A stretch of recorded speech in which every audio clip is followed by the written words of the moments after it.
afternoon. Hello. Welcome to Caddo Parish Commission regular meeting. At this time, we'll have our roll call. Dominic. Present. Lyndon Johnson. Jackson. Lynn. Present. Bowman.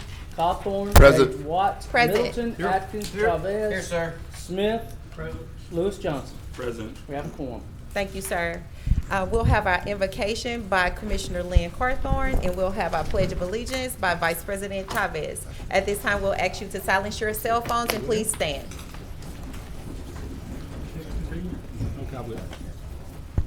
Let us look to God, please. Dear gracious eternal Father, we come to you this evening with bowed down and humble hearts. We are thankful and grateful and appreciative of the crowd that has assembled here today and the citizens of Caddo Parish. We pray that Heavenly Father, that the information we bring before this body will be proceed and processed in order and in peace. We decree and declare peace and love of our city. We decrease and declare a spirit of unity in the parish of Caddo and the city of Shreveport. These and many other blessings we offer this petition. In Christ Jesus' name we pray. Amen. Amen. If everyone in the room would face the flag, military veterans may render a hand to brow salute, all other right hand over your heart. Repeat after me. I pledge allegiance to the flag of the United States of America and to the republic for which it stands, one nation, under God, indivisible, with liberty and justice for all.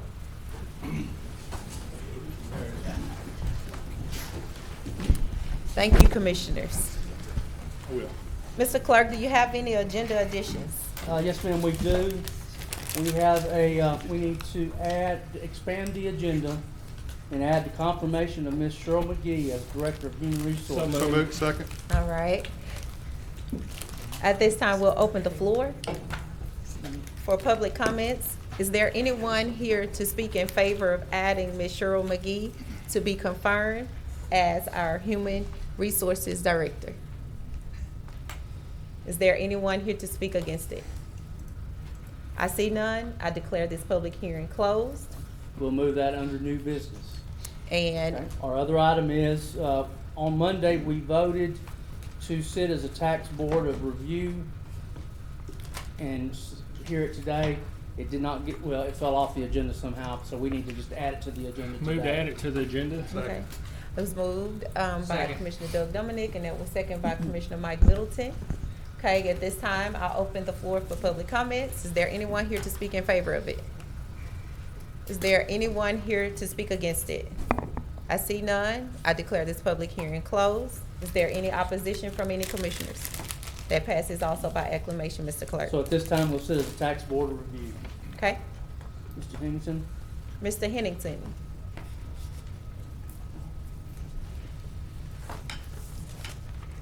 Hello. Good afternoon. My name is Charlie Hennington, assessor for Caddo Parish.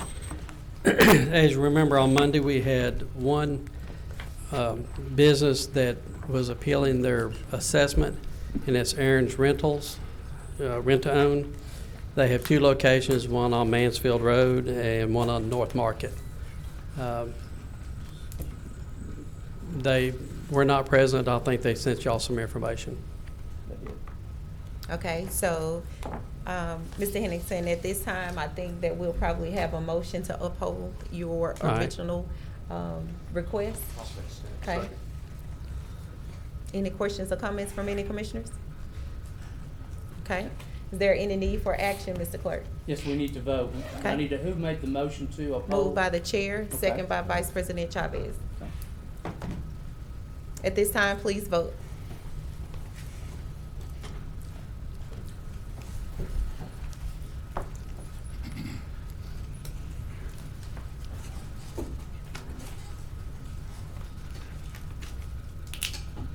Okay, and that passes 9-0. All Thank right. you, Mr. Hennington. Thank you. They'll have a chance to appeal it to the tax commission if they like to. Thank you, All sir. right. This time we move to visitors. We have Miss Missy Setters, Executive Director of Independence Bowl. Well, we have citizens' comments, Mr. Clerk. Getting a little ahead of us. We're moving fast. We have citizens' comments. Oh, okay, well. Okay. And I have a couple cards here. Citizens who wish to address the commission on any issue other than zoning, please fill out a comment card located in the chamber foyer or return to the president or the clerk of the commission. Individual comments are limited to 3 minutes. And I have two cards here. I have one, Reagan and Evans Knight.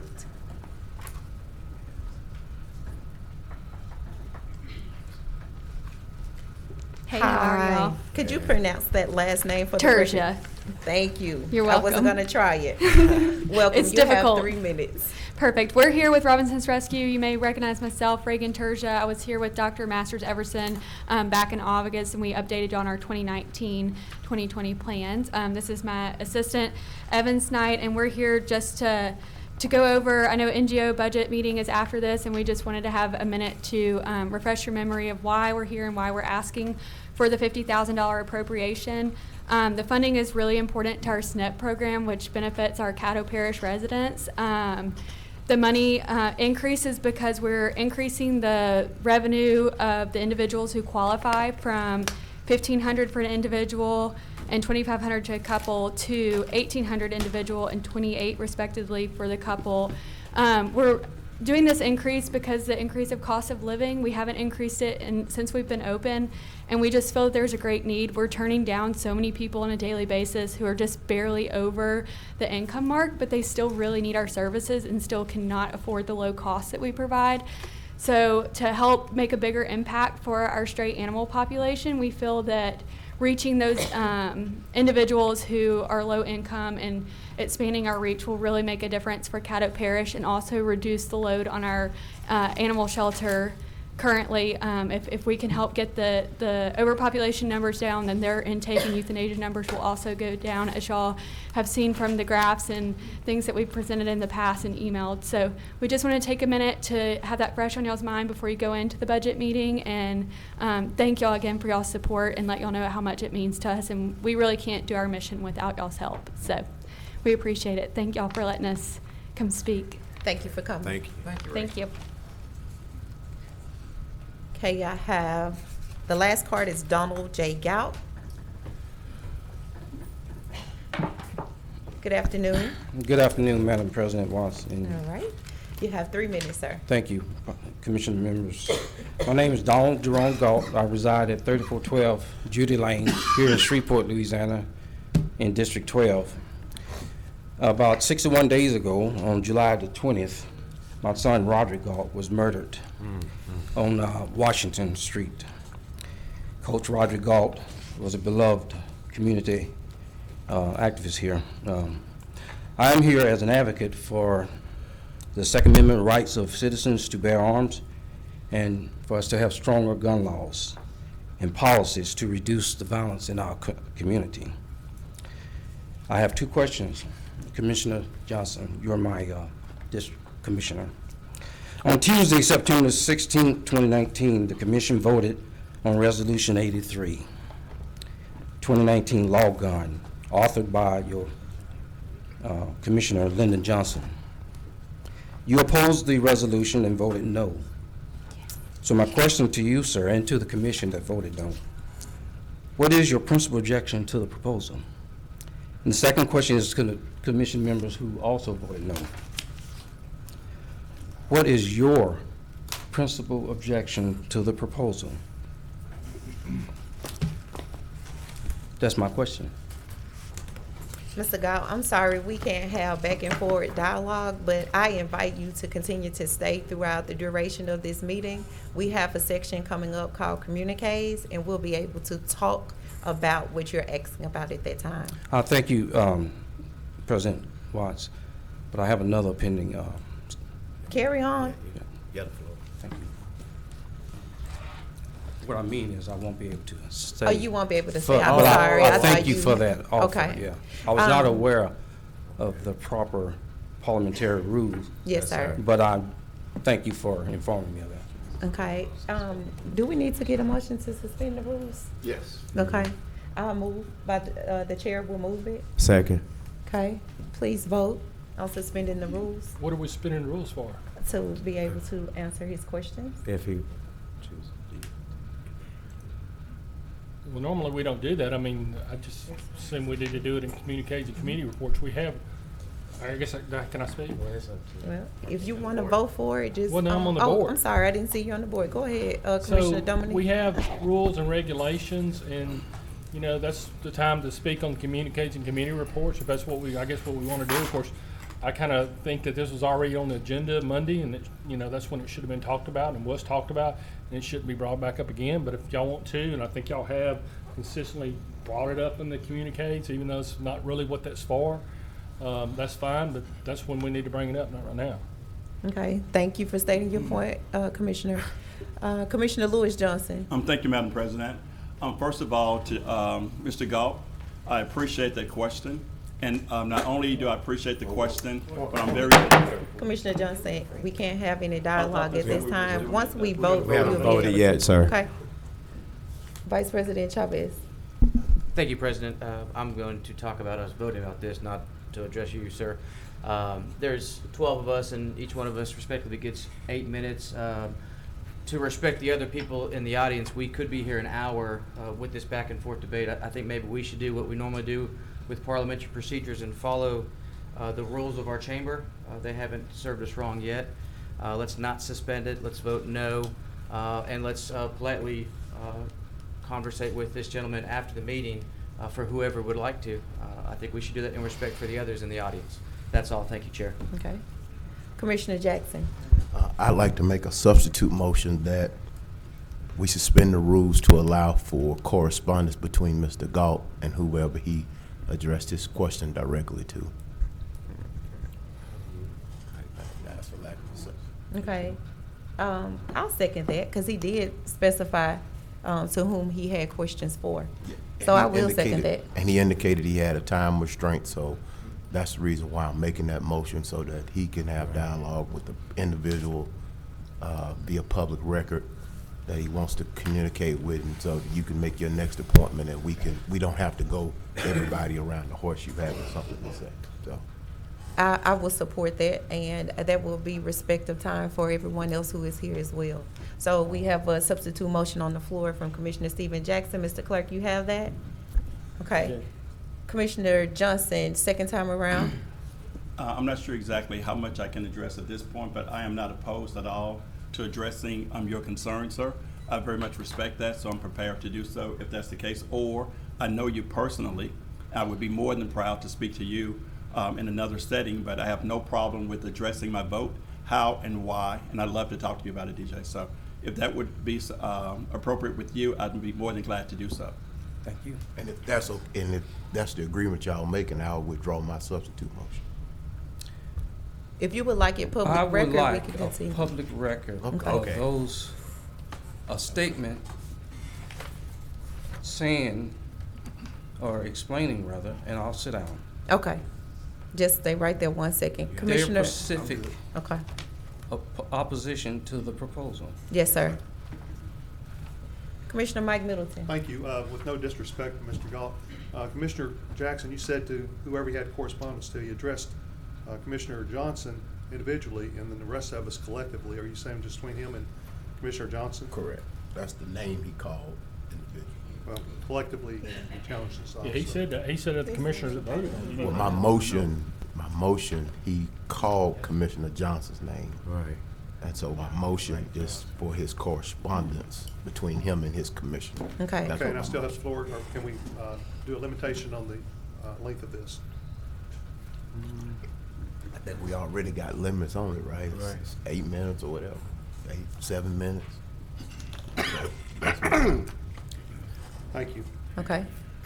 At this time, we are voting on the substitute motion. Please vote. Do we need clarity on that? Correct. If anyone needs clarity, does anyone need clarity? Everyone understands what we're voting on? Okay.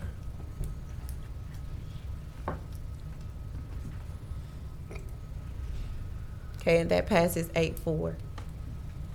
At this time, we'll open the floor for your question, Mr. Goff, to Commissioner Lewis Johnson. Thank you, President Gage. Yes, sir. Mr. Johnson, what is your principal objection to the proposal made by your colleague? Mr. Lyndon Johnson. Okay, thank you very much, Mr. Goff. First of all, I would like to preface this by saying that this is clearly precedent setting to begin with. I respect you, so I have no problem with addressing you. Not only do I have no problem with addressing you, I would have addressed you in any setting. Had you called me, had you spoken to me, I've been more than glad to do that. This is not incident, this is not by chance. Clearly, not through any problem of your own, but politically, this was to bring us to a position politically, if you would, jockeying. So I want to, first of all, say that's why this has happened. Otherwise, every time a member of this body makes a vote, it would be in order, according to this, to stop and explain why you vote the way you vote every time. That is not what we do. We have not done it at any other time, but it's been called on me to do it at this time because of some political attempts as it relates to shedding an unfavorable light. So I want to say that to begin with. And with that being said, I would be glad to answer your question. And I want to again say that we've not done that before. No one around this horseshoe has ever been asked to do that. So the fact that I'm being asked to do that, I must call it out for what it is. There are people who are trying to cause a negative light, and then I will answer your question. First of all, sir, I respect you, I respect your family, and I respect the tragedy that happened in your family. Not only do I respect it, I was there to support you before, during, and after.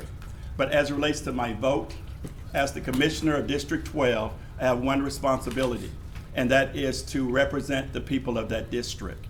Now, with that being said, what I will do between you and I, when I pull you aside, I will show you 3 emails and 4 phone calls that I received prior to that vote. And each one of those, sir, were in opposition. I had not received not one call. I did not receive not one conversation from anyone in favor of it, and only had the time when I came into this meeting to make a decision to vote on it. So it is my responsibility to vote according to what my constituents' wishes are. And at that particular time, for that particular vote, I made that vote accordingly based on that. But I'm not just telling you that, I'm going to show you the email. I'll show the correspondence. So to answer your question, I made that vote based on the feedback and the conversation that I had gotten from my constituents. Lastly, allow me to say that I personally strongly support Second Amendment rights.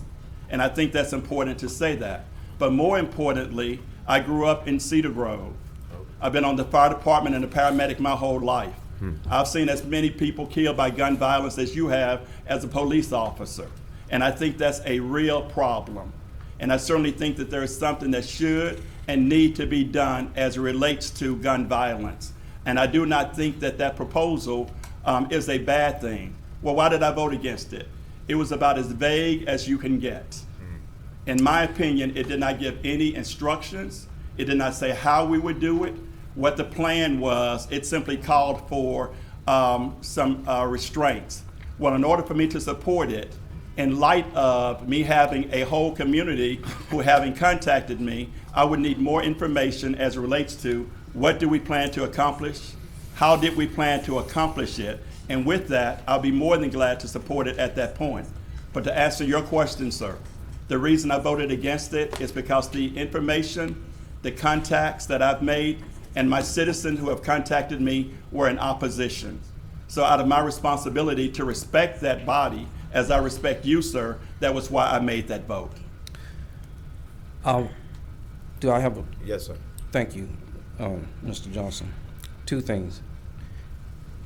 I don't believe the content of the proposal was reaching as far as you want to suggest into the legislative process. I hadn't suggested anything. Well, and also, I have no political agenda here. I'm an independent thinker, and no one's pushing me on whatever that was you were describing. I respect that. Thank you all. Thank you, Mr. Madam, Guy. since we have it open, and since I'm able to speak. You still have the floor, sir. And Mr. DJ, if you allow me to call you, because I always have. Absolutely, yes, sir. And I'm not saying that you have a political agenda. I'm not saying that. But I'm saying if that's not the case, not you, I would ask anyone around this horseshoe to explain to me. How is it that in this one instance of the whole time that I've been here and that you've been here, this has never been asked before? It's Well, election time, I understand that. and I'm up for re-election, I understand that as well. So I would challenge anyone else to answer me if it's not political, if it's just by chance, then someone explain it to me if you would. Mr. Johnson, if you had been sitting as my He didn't have the representative, floor. I would have asked you the same question. And I respect that. As opposed to you being the author. So no, I don't agree with that. Point of Okay, order, no, parliamentarian. Hold on. My point, sir, Mr. DJ, not the fact that you asked. That's not the point. The time is I'm simply still saying the going, fact that this so body he has the floor. found it acceptable for a representative who sits at around this horseshoe to take the time to answer every question for every vote I that you understand make, that. because that's what the president And I would be. apologize to the people behind me. Oh, no, I'm fine with that, and I respect you, and I don't mind answering submit. it. The time has expired. Excuse me. Mr. Gow, you have our deepest sympathies. Yes, sir. And thank you for coming down, and I hope that your portion of your questions have been addressed today. Very kind, thank you. Thank you, sir. On the board. Commissioner Dominic, Yeah. now, before you start speaking, Yeah. the motion was made by Commissioner Stephen Jackson to only allow Commissioner Lewis Johnson to speak. He didn't say on Lewis this. Johnson. He said motion was made to respond. No, that was for. Did it I'm say Lewis sorry, Johnson? Mr. Point Clerk. of order, it will let Mr. Clerk say Mr. it, but I Clerk, would heard. you To verify? suspend the rules to allow Mr. Galt to get answers to questions from Mr. Lewis Johnson. Thank you, sir. And he had the right, Madam You can't talk President, to either. deny. You can't talk. She's the president. Okay, but I still had to say what I need to say as You don't have, parliamentarian. you can't, Excuse me. parliamentarian Okay, can't talk. I understand, but there's also a way you're gonna talk Thank to you. me. Thank you. Commissioner Dominic. Let's get that understood. If you want This to is talk going on about it, too long. talk about it at another time, but Okay, at this all right, time, that's we fine. can't I'll do the speak on that. communication committee report. Thank before she- you. With all due Vice respect, President respect Chavez, me. is that what you're on the board for as well? Motion to return to agenda. Second. I don't know what's All going right. on, but I ain't running for office. I'm not mad what I Is say. there anyone You're talking in right now. Point of opposition order. of He's it? talking. Yeah, I'm the parliamentarian, though. You're not You gonna put me out of cannot, order. you cannot Okay, talk but unless she you're is called the on. president, so you're out of order. Now, Let us be respectful to one another. in the name of Jesus, with all due respect, Thank you. respect me, though. Is there any opposition of moving back into regular session? Okay, I see none. That passes by acclamation, Mr. Clerk. Next, we move to visitors. Miss Missy Setters, Executive Director of Independence Bowl.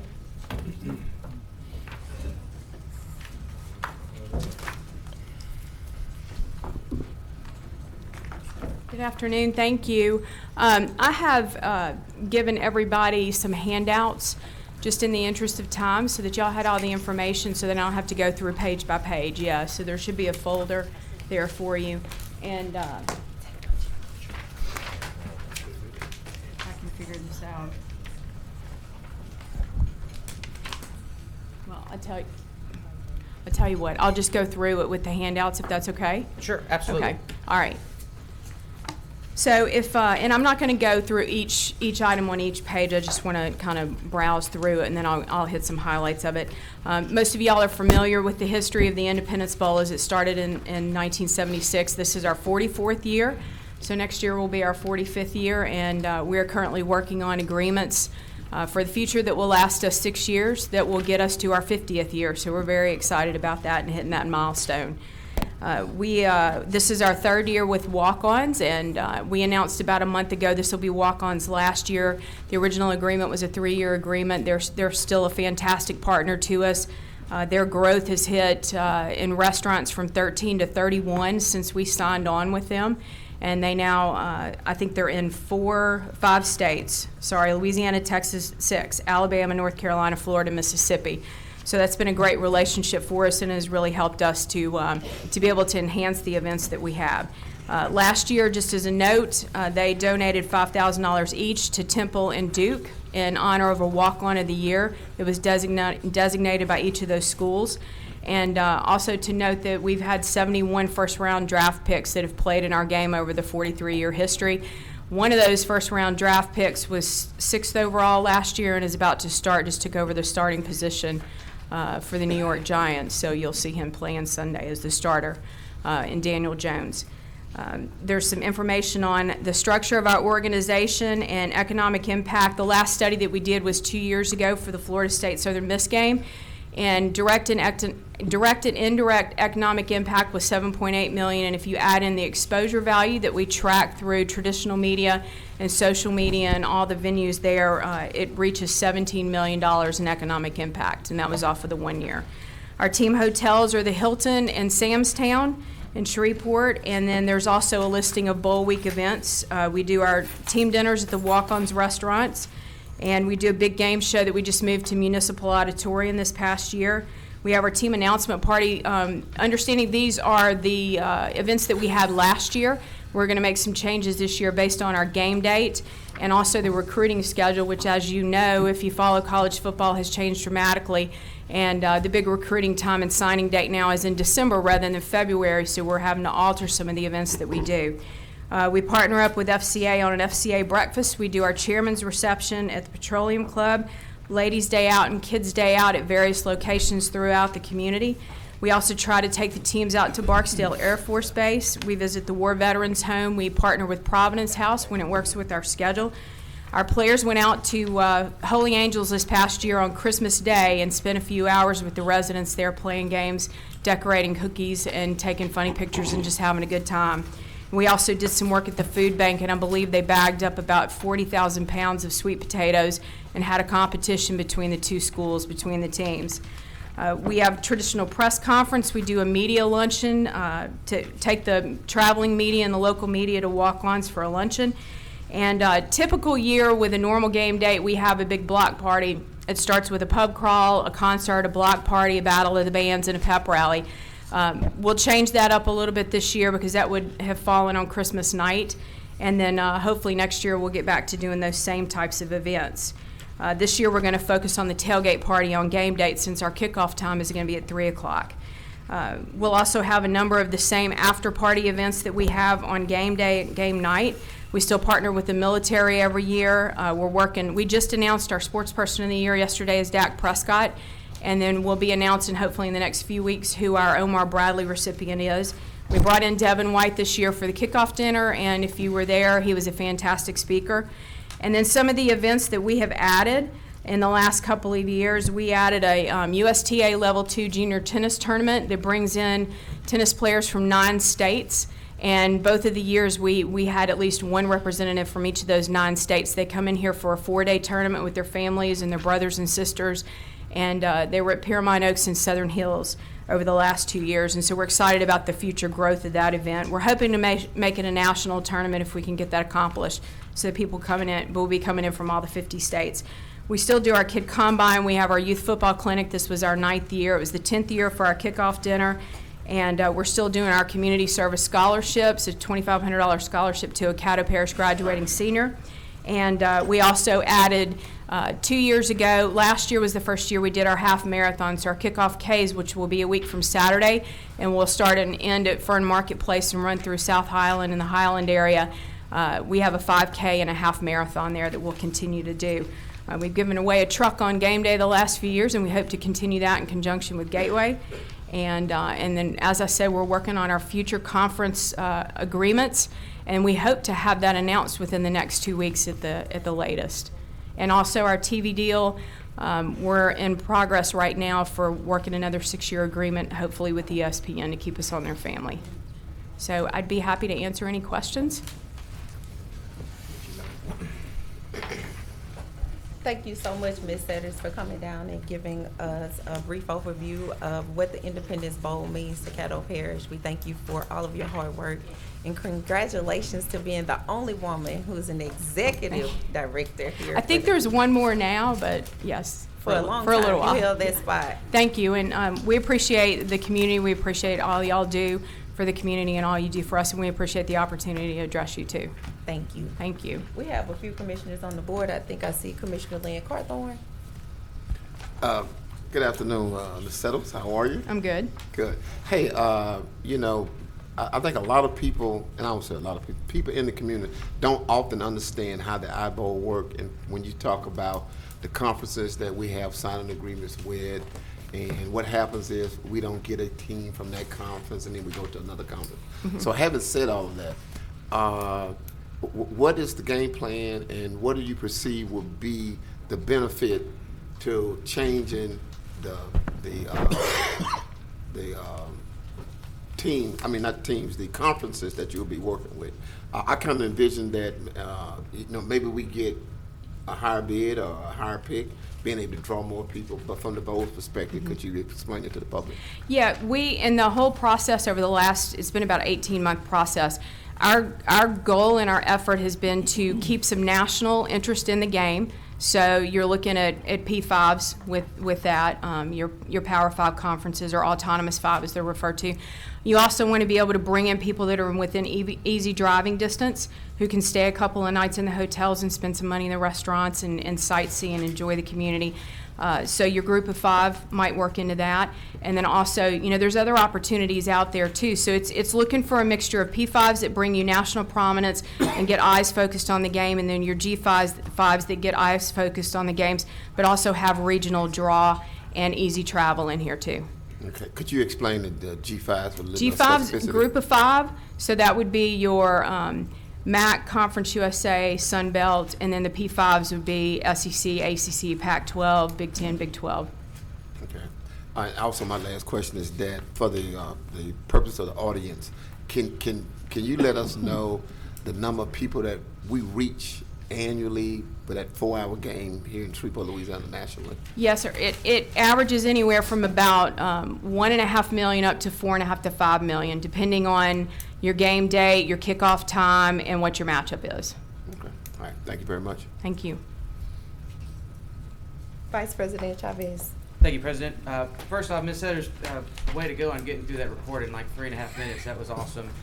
Second, you guys, and as somebody that's not a sports fan, I've often said years ago, I don't want to go to the Independence Bowl because I don't like football. However, you guys have really morphed it into something where you're selling an experience for the family. And every time that I've gone the last few years, the food trucks, the games, it's an experience. You guys are selling something for people that don't like sports or don't even care about football but love their city, that can come out and participate and really go home feeling like, for all the people that are saying there's nothing to do in Shreveport, they're wrong. It was an amazing experience last year, so I look forward to this next one. Well, thank you. And that's one of the efforts that we've done with transitioning from the food trucks into the concession areas. We worked with the last year with some concessionaires. And we want it to be local. When people walk into a stadium in the state of Louisiana, they expect to see certain types of food, and they want to be, excited about what kind of offerings they're going to have. So we partnered up with a bunch of local restaurants and last year and got them into the concession stands. So we transitioned from the trucks into the concession stands for a lot of them. We've got 5 of them locked in for this year, and we're always looking to work with more people. So we focused on people who are already partnered up with the bowl.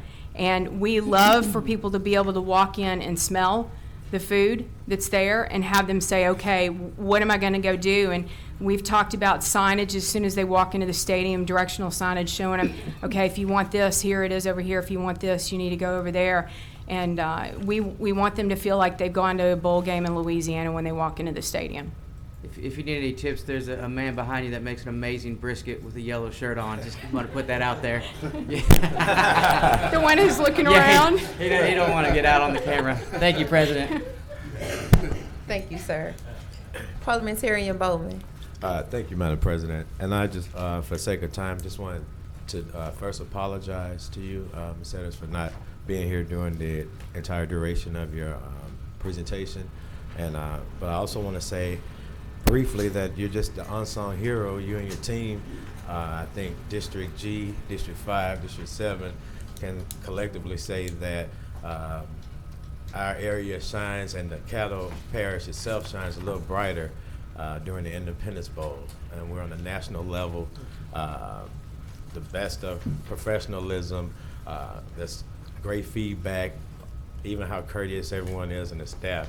But I just know, even before, like I said before I came here, great things my mother said, and I'm just so blessed that during my time here, I was able to even know you, and I just know the best is yet to come for you. Well, thank you. You know how special your mom was to me. And seeing the Prize Fest people over here, one of the things we have in common, we love showing off his community. And we love showing off all the positive, wonderful things that happen in this community and giving people a reason not to be able to say there's nothing to do here. Yes, ma'am. You've done that, and the team, so thank you.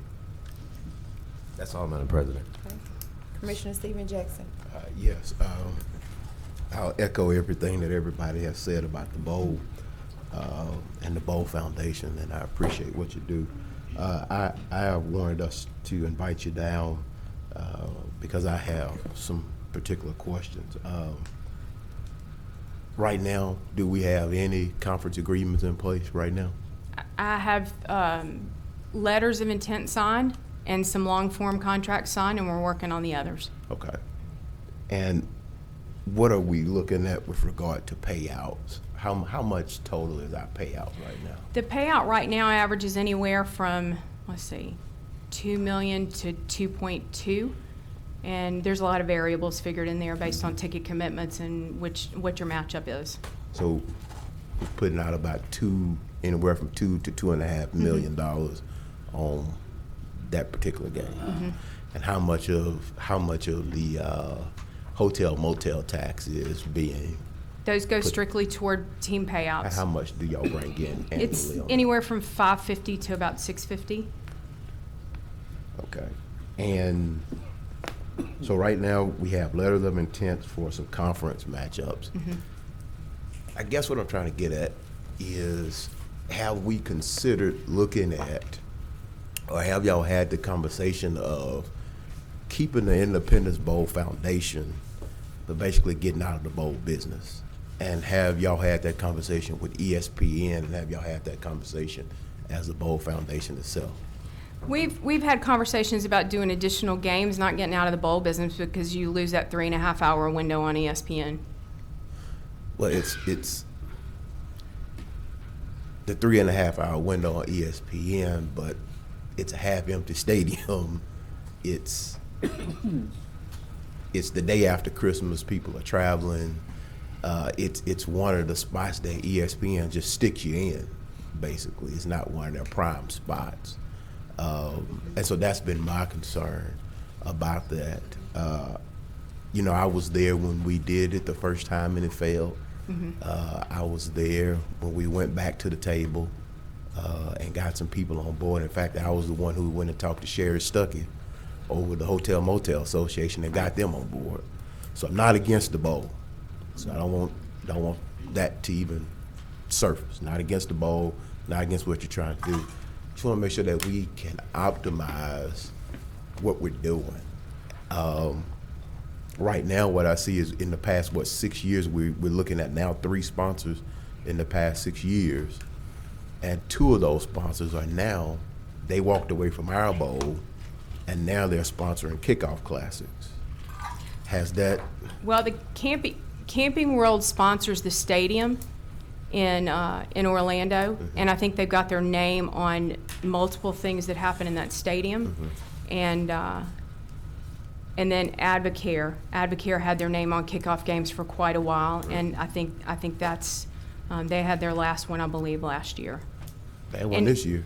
Well, they had one in Houston and one in Dallas, so they had 2 of them. And I think going back to the original question, everything, as I mentioned before, everything we're focused on now, and we have been for the last 18 months, is how do we get more people in the stadium? How do we get more people traveling into this community? It is not falling on deaf ears, the evolution, and I think you've seen that trend across the board in the bowl world. And so when we go to our Bowl Association meetings in April, we have long discussions about that. It's also a trend that's permeating into college football in the regular season right now, too. So while in-stadium attendance has dropped a little bit, viewership has gone up dramatically over time. So how do you balance those 2 out, and how do you work that out so that you get more people in here? And that's been the focus on our leadership over the last 18 months. Has the team payouts put y'all in any negative position with regard to debt or anything, or y'all able to make those? Or? Yes, we're on time with everything, and and going also with that, there's a big difference now, and the difference between payouts at certain levels and payouts at the next level. Right. It's a big jump. So do you think the new conference agreements may give y'all an opportunity to rework those team payouts? I think the conference agreements stay at the same. It's gotten much more creative across all of the bowls now, and there's been some adjustments on how that's being done. So the traditional way of doing it for 20 years isn't necessarily the way it's being done anymore. It's a lot more creative, and it's also patterned differently toward each entity. Okay. I just wanted to just ask those questions on the Okay. public record, because again, it's been a concern. I've had some folks reach out.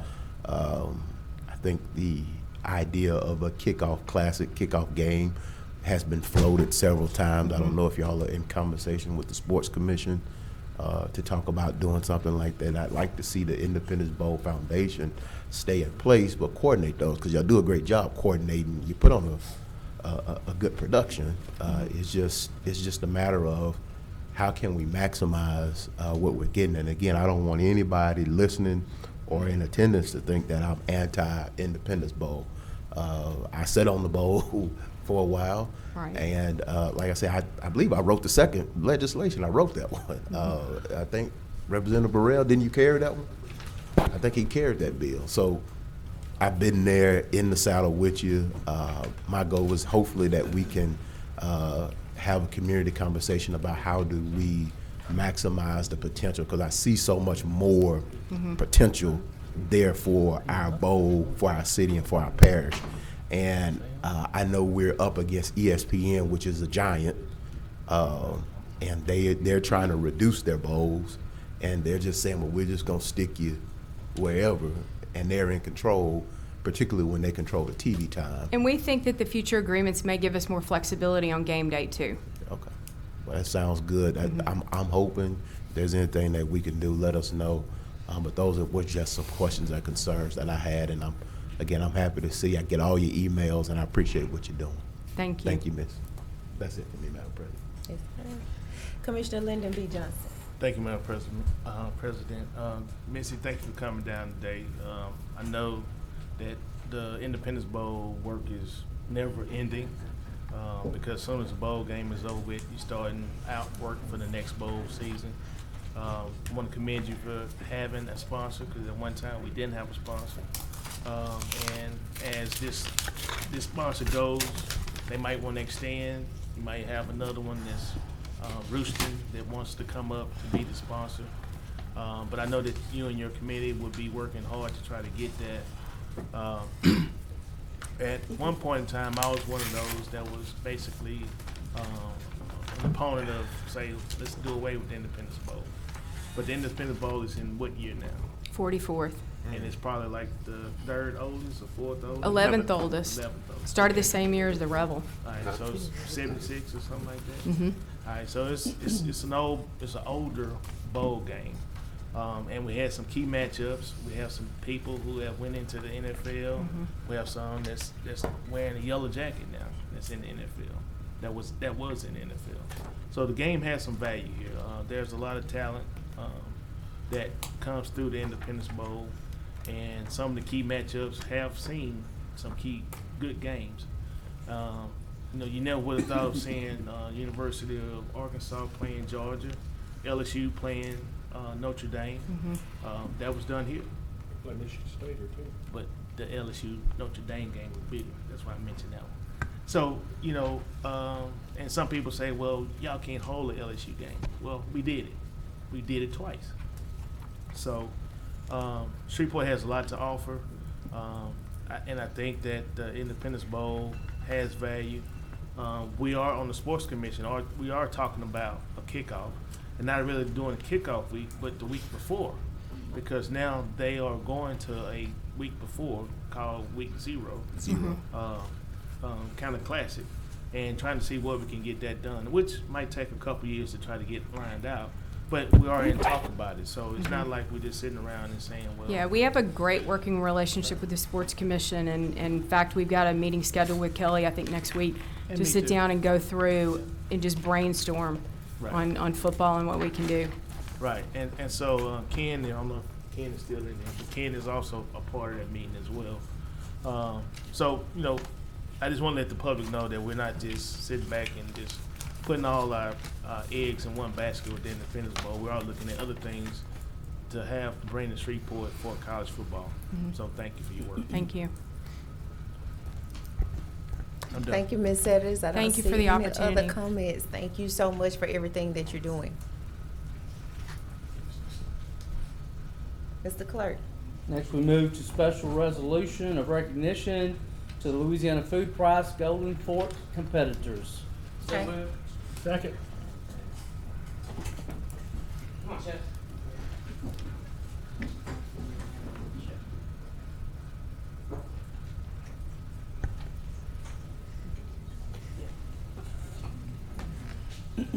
You reading or Mr. Chavez? Mr. Chavez is gonna read. Please stand. All right, everybody stand. I'm gonna let Greg talk about what the food prize is and give his accolades to the chef. First off, let's go ahead and read this resolution. Resolution of recognition to Louisiana Food Prize Golden Fork competitors. Whereas the Caddo Parish Commission is desirous of giving special recognition to those events and individuals of special interest and significance that occur in the community, and whereas what started as an idea to help raise the culinary awareness and culture in Shreveport-Bossier City has become a food revolution, and whereas the Louisiana Food Prize is a culinary showdown where 5 local chefs will sharpen their knives, open mystery baskets, and create edible masterpieces for a celebrity panel of chefs and restaurateurs, the last chef standing will take home the Golden Fork Award and bragging rights for winning the Louisiana Food Prize.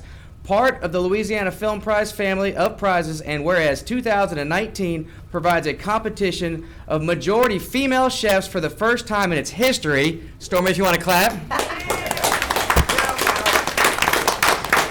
Each chef brings their own creative and innovative spin on tasty creations that please the palate of those so lucky to be indulged. And whereas each year talented chefs that have participated in the Louisiana Food Prize have gone on to open their own establishments and find success in the new Shreveport-Bossier food revolution. Now therefore be it resolved by the Caddo Parish Commission meeting in legal and regular session this 19th day of September 2019 that it does hereby heartily commend and congratulate Megan Chavez, Tempo Eatery, Jessica Comages, Caspiana Catering, Elazar Mondragon, Key Mexico, Nemo Longstrat, RNL Authentics, and Robert Miner, Margaritaville Resort and Casino, for their devotion to excellence, hard work, and for the splendid manner in which they represent this city and our parish. Woo! Thank you, guys. I'll let you introduce them, and then we can have each one of the chefs talk if they want. Go ahead. Wow. Whoever wrote that, I mean, I don't know if you guys all wrote that together, but whenever you get tired of money and insurance, come work for the Prize Foundation. They have a place for you. The Food Prize has done all those things, and you guys nailed it. It has become one of the preeminent food culture events in this country, and I'm not kidding. And it's due to the city that we're in. It's due to the people that work for the Food Prize. It's due to people like Chef Melissa Brandon, who runs the Food Prize. It's due to the chefs who are behind me. And with that, I'd like to introduce each one of them, let them say a few words to you guys, and maybe tell you something about how they came to the Food Prize and what they feel about playing in the finals. I just have one question yes. before you bring them up. Did you say that you were paying and giving insurance? Because that doesn't go around this question. Go ahead. I got a cell phone, just call me up. It's that easy, right? All right. So, ladies and gentlemen, I'm going to bring up one by one Chef Megan Chavez.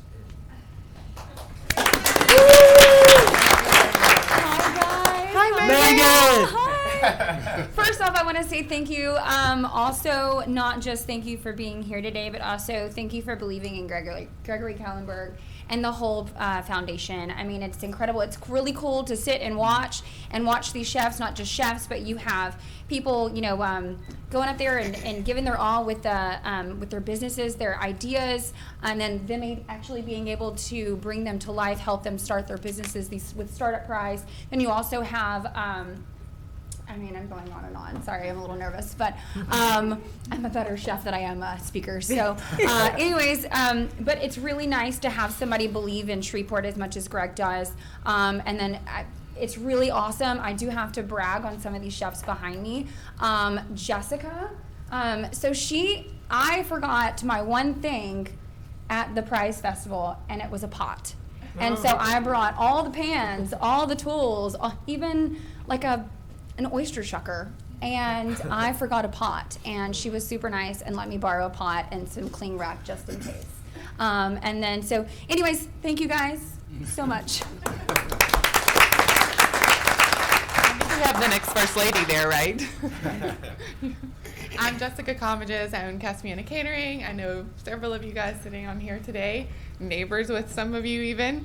About to open Glow Alchemy Kitchen, a full-service health food cafe at 955 Piermont in about 3 weeks.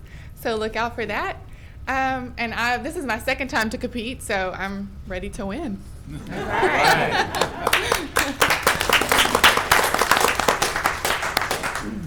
Good afternoon, everyone, and thank you for having us. My name is Nima Longstrad, the only chef competing for the Golden Fork without a restaurant. But I'm hoping when I win this money, I'll buy a food truck to add my culture from Sierra Leone to Louisiana, and also take the culture of Louisiana back home to Sierra Leone. I thank you, Gregory, for bringing this family close. I feel like I've achieved so much already. I feel like a winner by just having family strongly behind me, cooking alongside amazing chefs. Thanks once again. Hi, I'm Robert Miner, Executive Sous Chef, Margaritaville Resort Casino. And my wife and I were talking this morning, and she says, you always find the strong women. And she kindly reminded me I'm not supposed to walk this earth unattended. So luckily, Nima had me decked out this afternoon. Megan made sure I got here, and Rebecca's been behind me all night, whispering sweet, calming nothings in my ear. So it has been a fantastic experience. I'm so happy to be a part of this competition with these wonderful women, and just amazed at what the Golden Fork does for this community. So thank you very much. Congratulations to each of you. And we're going to come back and update you guys on Prize Fest and all the stuff that's going on October 2nd through the 6th. But for the sake of these wonderful individuals behind us, on October 4th? On October 4th, in the middle of Texas Street, 5 chefs will take the stage in front of a national panel of celebrity judges, celebrity chef judges, playing for $5,000 and the coveted Golden Fork. So hopefully you guys can come down there. Last year we had about 500 people in the streets. By the way, they don't get to eat, they just are watching people cook. But it is a phenomenal time. You need to be there. So October 4th, 7 p.m. in the middle of Texas Street. Please be there. Thank you so much, and Viva La Food Prize. All right.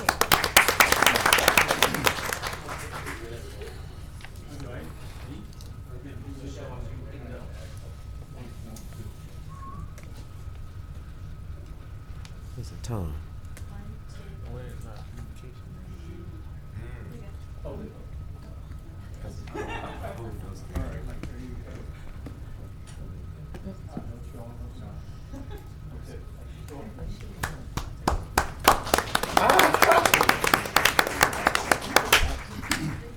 Oh, y'all be loving the clown today. I'm trying. Good. Okay, is there any opposition on the special resolution? Okay, that passes by acclamation, Mr. Clerk. Next, we move to adopt the regular session minutes from September 5th. So moved. Second. Okay, it's been moved and second. Please vote.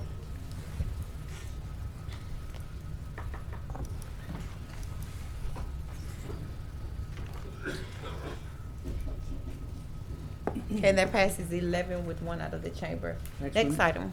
Next, we move to communiques and committee reports. Mr. Clerk, where are we with the confirmation appointment? That is. It's under a That is special under report? new business. It's gonna be under new business. You Do I want- need to move it up? Is there any employees here? Yes, ma'am, would be appreciated. Okay. All right. It's been moved by the chair and it was seconded by Commissioner Mike Middleton. Is there any opposition to moving that up? At this time, we'll have that confirmation. All right. So moved. I move for the confirmation. Okay, second by the chair. Okay. Please vote.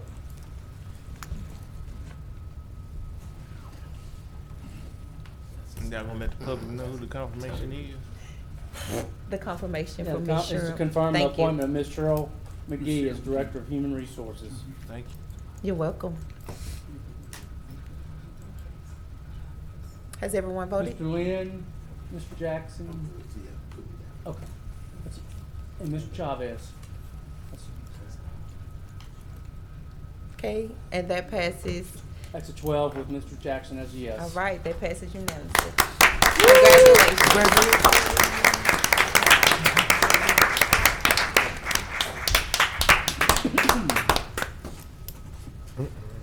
Congratulations. You will see her.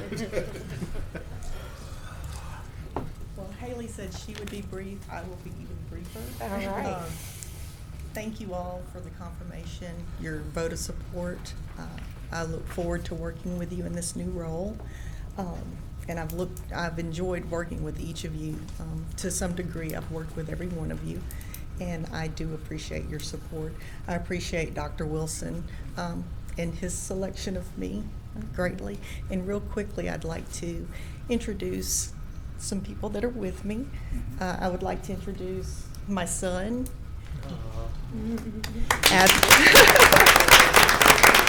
Adam McGee. He is a Caddo Parish District Attorney employee and has been for a couple of years. Also, Yasmin Harper. She's our Human Resources Benefits Administrator. And Ashlyn King. She's our HR assistant. And Miss Florida Gatson, she's our HR payroll analyst. And then, even though we're split up and we're not, finance HR anymore, we're still a tight team. We can't do anything without each other. Awesome. And I have Michelle Wilkerson. She's from finance, as well as Ariel Clark. And without these ladies and other employees throughout the organization, I would not be standing here before you. So I'm very appreciative to them. Thank you. Congratulations, Thank Ms. you. Cheryl. Girls rock. That's right, we do. Commissioner Atkins, you were on board? That's for the next. Yeah, Oh, I okay. think that you are, Oh, I'm on. You want to see it coming? yes. Yeah. And we have another commissioner up here, Ms. McGee. We thank you for everything that you do for the parish. You go above and beyond your call of duty for your job. And you showed it, you exemplified in everything you do by recognizing those who make the dream work with teamwork. So thank you for what you do.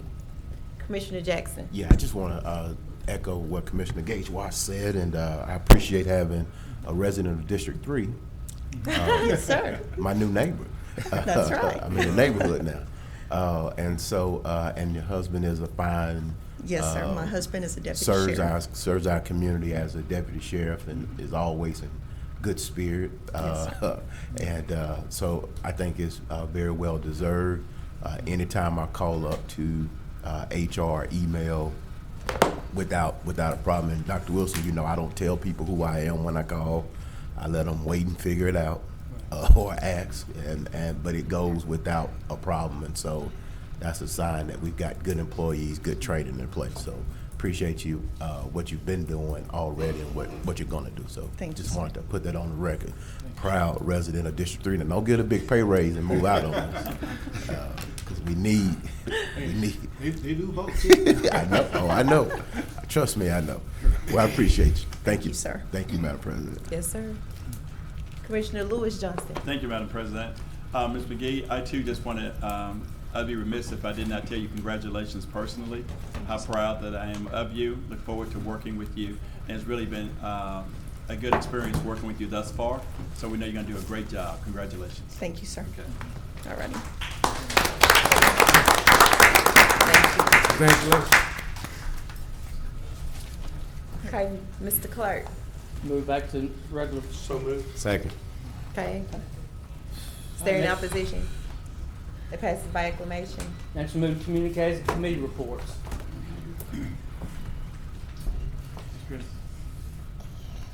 Dr. Wilson. Yes, ma'am. President Watts, good afternoon, commissioners. Good afternoon. We are really blessed to have so many distinguished and talented women in our presence in our community. Absolutely. And I certainly feel their awesomeness today. Yeah. I'd like to at this time highlight one more awesome woman, if I Okay. can. Ms. Lori McGee is one of the finalists for the Virginia Sheehy Most Influential Women of the Year Award, which will be decided on October 10th. And I have a short clip I'd like to show you and have her come forward and be recognized. All right.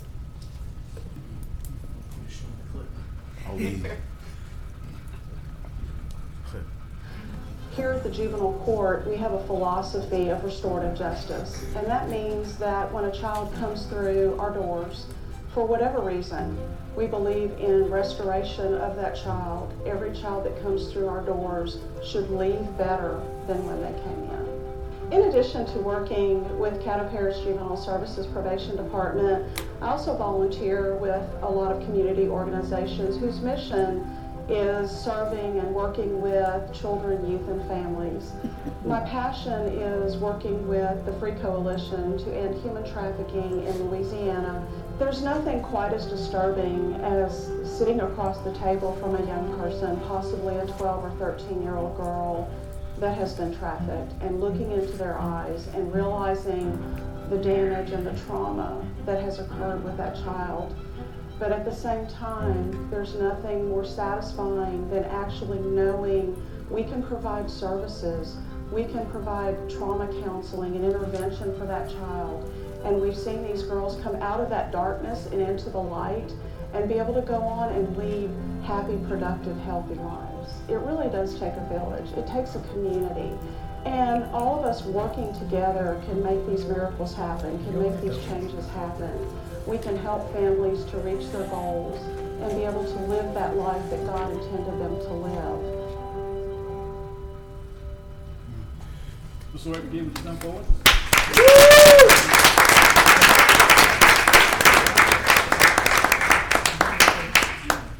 A few words. We're extremely proud of you, Lord. Thank you for what you do for us. So, October 10th, you'll be, the finalists will be decided? Yes. Okay. Very Would you- excited. Okay, would you take a moment for reflection on your, this milestone in your career, if you like? Yes, sir. Go right ahead, sir. Congratulations. Don't be nervous. Thank you. It came as a complete surprise when I was told that I was one of the 6 finalists. I didn't know I had even been nominated. So it was quite a surprise and such an honor, such an unbelievable honor. And when I get up in the morning, I don't feel like, oh gosh, I have to get ready and go to work. I feel like I get to go to work. And I get to do all these amazing things and work with these families and possibly make a difference. Yes. And that's what just keeps me going every single day. And I'm really excited and honored to represent the Parish of Caddo and Juvenile Services. And you show it in everything you do. You are doing an amazing job out here, and we're proud to have you in Caddo Parish. Thank you. We have a few other commissioners who want to extend their congratulations to you That's also. for communicate. Is this for communiques, or are you on for congratulations? Anybody? Communicate? All communiques. Okay. Yeah, I wanted to. Commissioner Dominique. Yeah, Laura, thank you for all your hard work at Juvenile. You've been there, I won't say forever, but 34 years. 34. So ever since I've been an attorney, pretty much so. Having seen you over there and hear all the wonderful things you've done, and Butch, I just thought the world of him. So congratulations. I hope everything goes well. Thank you. You know, the only strike against her is she's a Saints fan. Do what? That's a plus. The only strike against her. She's a Saints That's okay, fan. as long as they're not playing the Cowboys.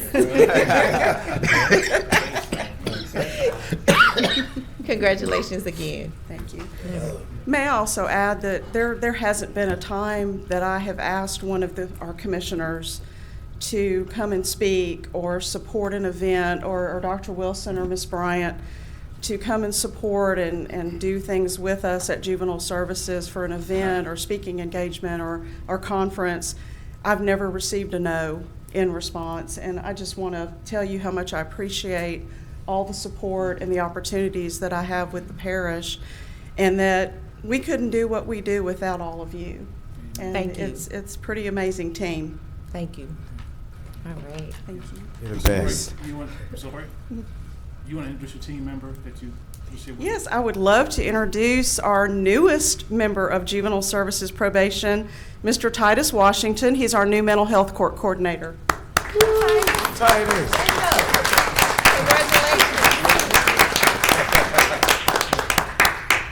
And of course, we have our amazing director, and our assistant director, Ms. Burns, is not here today, but Clay Walker, just The legend. amazing. Couldn't do what we do without Clay and the support and the encouragement that he gives us every single day. Clay for judge in 2020. Thank you so much. It's all politics You up can here. do it, Steve. It's all politics up here. Ain't that right, Clay? Thank you. Thank you. Madam President, that concludes my report for today. Okay, thank you, Dr. Wilson. We owe Commissioner Lewis Johnson some time because the clock has already been going on his name, so we owe him about 3 minutes. Commissioner Lewis Johnson. Thank you, Madam President. This afternoon, or this evening, I have a meeting in my district at Western Hills Baptist Church. And so it's about some issues that we have overall. So the community will be there. Welcome any of the commissioners that care to come, or any other officials at that point. But it will be probably before this meeting is over. So if I have to leave out, that's why, so that I can attend that meeting. Thank you. Thank you, Commissioner Johnson. Commissioner John Atkins. Thank you, Madam President. I just want to let everybody know that the Finance Committee met this afternoon and voted to move forward with distributing the RFP for the financial audit of the parish. That'll be a financial audit with a 3-year primary term with the option for a 2-year extension. And that will all be advertised and distributed appropriately. Thank you, Madam President. Thank you, Commissioner Atkins. Commissioner Matthew Lynn.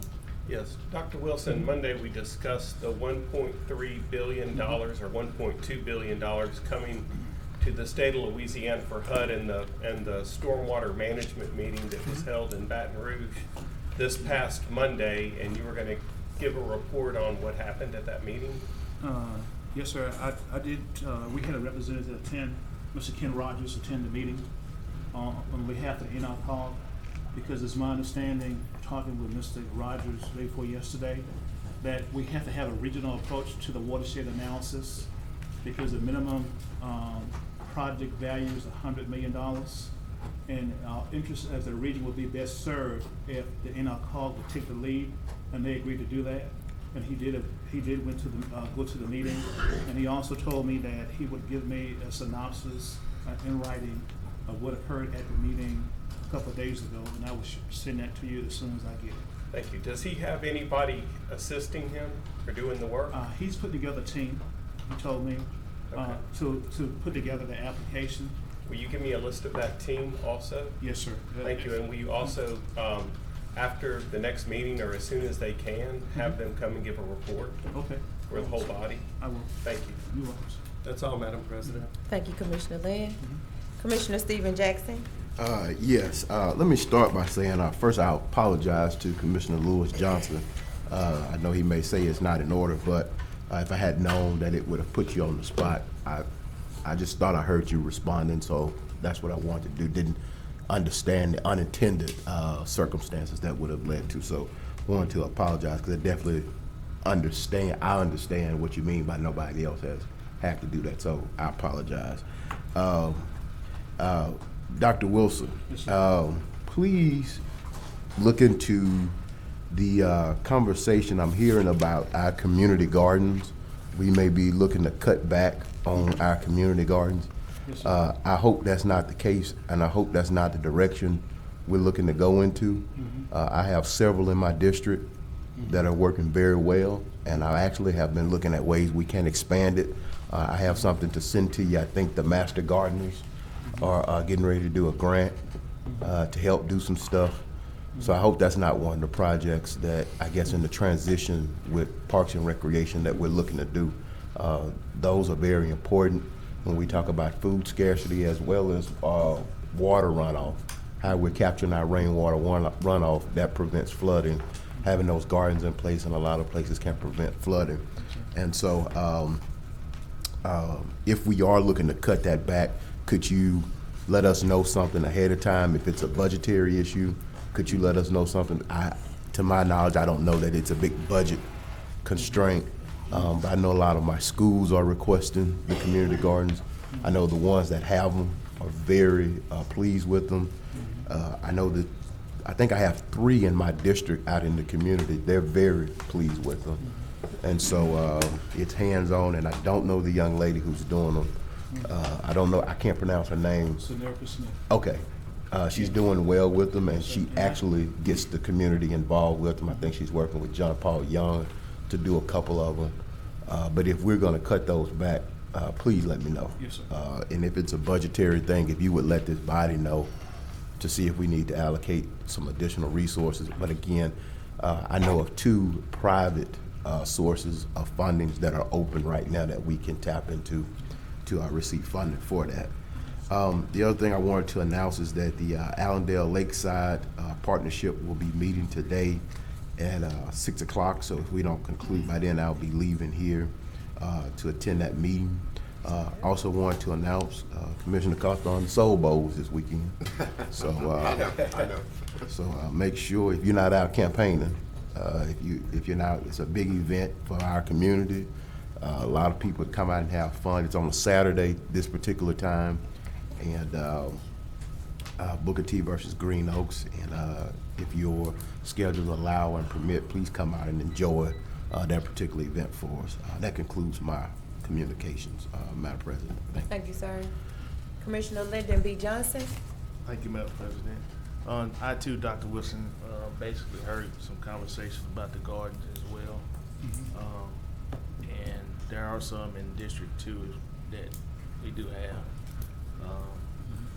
And some of the seniors up there are really enjoying those greens and whatever else they can get from out there. Y'all got great. The Soul Bowl is this weekend, but also Green Oaks is honoring Gerald Kimball for his years of coaching at Green Oaks, his years of coaching at Southern University, and also producing some athletes out of Green Oaks.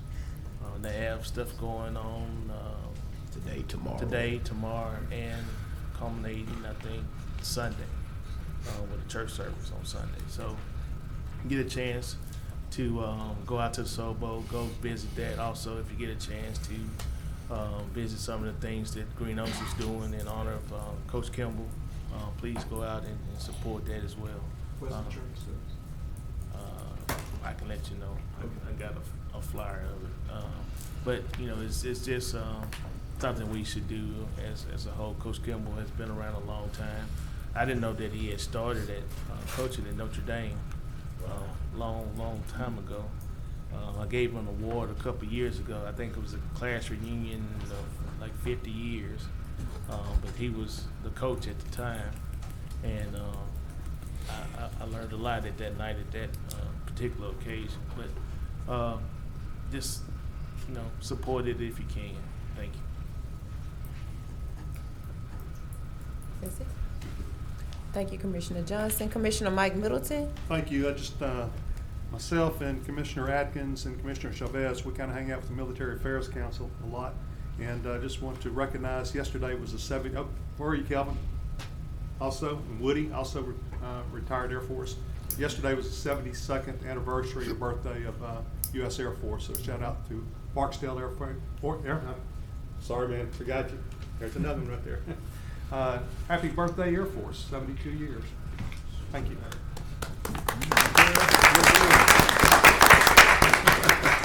Commissioner Middleton, you should have came to the deactivation and redesignation ceremonies yesterday at Barksdale Air Force Base. I had no knowledge about it. It was great. I had no knowledge about it. Congratulations to those Air Next time, Force. y'all make sure I get that information. I had no knowledge about it, so I've been there. Yes, I was there. It was Thank nice. you. You're welcome. I see no other comments for communiques. Next we move to President's Report. Thank you. Good afternoon again, everyone. Good afternoon, Madam President. I'm going to start out light. Let me go that route. I'll start out with the community gardens, Dr. Wilson. I think we had a lot of dialogue also with Ms. CAO about the community gardens, because I think a lot of my colleagues are mentioning the effect that the community garden has on our constituents and on the districts that we represent. It is a vital, important, very important piece and a vital plus of our communities to have that type of service available to the citizens. And I too have already mentioned to you about the private funding that's available for that. So if you could get on that as soon as possible and let us know in which direction we need to go. Okay. The next thing is, I just talked about the deactivation ceremony and the 72nd anniversary of the Air Force. And we thank you for all of your hard service and every sacrifice that you make for our safety. So we just want to say congratulations and thank you for everything that you do. Thank you for your service. The Providence House would like for me to remind each of you, my colleagues, everyone who's listening, to save the date for November 16th. It is their annual Sleep Out for Independence Challenge. Now I'm challenging each one of my colleagues to join me in a box shelter. If you would like information on it, go to www.sleepoutforindependence.org. And this is a fundraiser and an event to raise awareness for homelessness, and you have the power to make the difference, and this benefits the Providence House. On Thursday, September 26th, yours truly will be speaking at the Juvenile Forum at the Juvenile Detention Center from 2 to 3 p.m.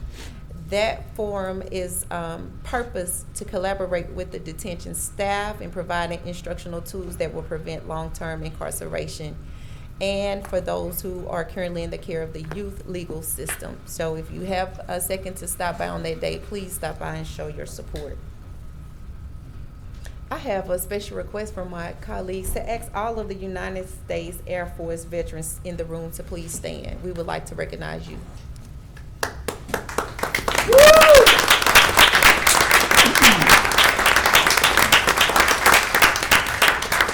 Thank each of you for your service. Thank you.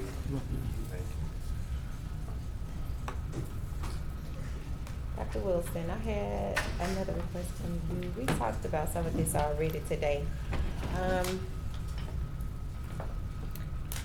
Crystal's not here, but I wanted to get some more information so that we can make the major announcement about juvenile services and the grant, the award that we received. So if you would, get with her and all intended parties. Okay.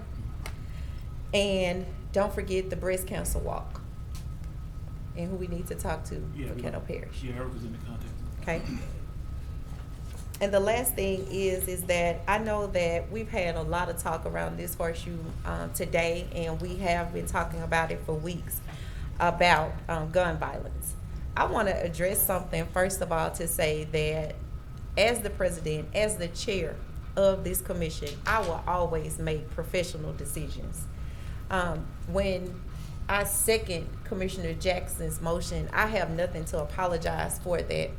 There is not often that we have a citizen who comes down and express their concern or have comments or questions about their loved ones being killed. And I believe that extreme circumstances call for extreme measures. So that's why I allowed him to speak and have his questions addressed, as well as the commissioner who already had begun a conversation about addressing his concerns. With that being said, I think that when we as commissioners do not respectfully give the right to one another to have their opinions about any situation, we are being disrespectful to one another. We don't have to do that. We can agree to disagree, but we do not have the right or the authority to tell us what we should talk about during communiques. Because if it's in the bylaws, then someone tell me that we don't have that right to say whatever we need to say during that time. That's how we've been doing this since I've been here over the last 4.5 years, is addressing those issues when they arise. And it hurts me to my core every time I hear the word mass shootings. I have children in school, and if I didn't have children in school, I believe my heart would still ache the same for a mother, a father, anybody who has to look at their child dead. And when you say that we're making decisions that has no merit, they're vague, I think that is senseless to even say that we will not do something for the irresponsible gun violence. I believe that it's a myth and there's no facts in it, that crime is down, the perception of crime is down in Caddo. That would depend on who you ask. Because if you ask the mothers each week who are burying their children, they would disagree with it. Now, I will say that the number of arrests that have been made has improved dramatically. But we still have a problem. We still have an issue. I had a commercial. Mr. Nathan, did we get that commercial? Is it ready to play? I just want you to take a moment to look at that. And as each one of us have our own convictions, I want you to remember this. We also have a responsibility, and that is to improve the life, the quality of life of the citizens of Caddo Parish, which resides in Louisiana. This is not for us not to support bipartisan legislation, but this is a message that we'll send into our children. If we don't do something as the fingers of government to be able to pass it on to the arms of government, that we could have taken a proactive step because we're courageous enough to do it and take a step to move forward in a direction for our children, for the love of our children, for the hope of our future, then I think that we're being less than cowards. And that's my opinion. Mr. Nathan, would you play this video, My mom please? got me the perfect bag for back to school. These colorful binders help me stay organized. These headphones are just what I need for studying. These new sneakers, just what I need for the new year. This jacket is a real must-have. The parents got me the skateboard I wanted. It's pretty cool. These scissors really come in handy in art class. These colored pencils too. These new socks, they can be a real lifesaver.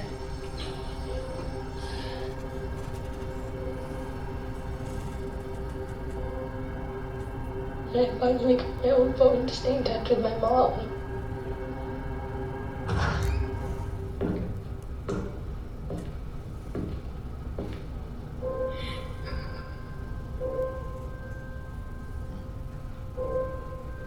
My mom got me the perfect bag for back to school. And I hope the next time that we present this legislation that you think about that video. Thank you.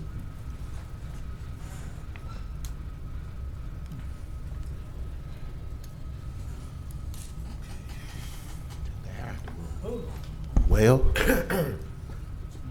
took that out the room. Mr. Clerk is out. Michelle? Next we move to public hearing on ordinances. Ordinance number 5896 of 2019, amending the budget of estimated revenues and expenditures for the Economic Development Fund for the year 2019 to provide an appropriation of $100,000 to conduct a disparity study. Okay. Is there anyone here to speak in favor of ordinance number 5896? Is there anyone here to speak against ordinance number 5896? I declare this public hearing closed.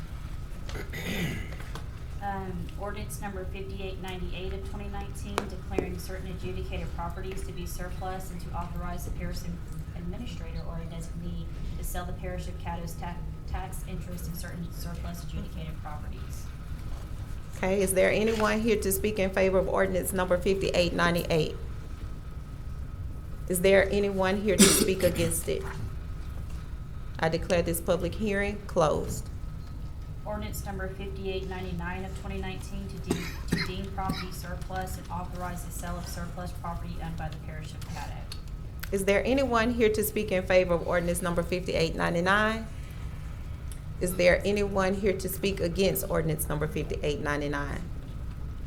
I declare this public hearing closed. Okay, that closes public hearings. Next we move to zoning ordinances for final passage.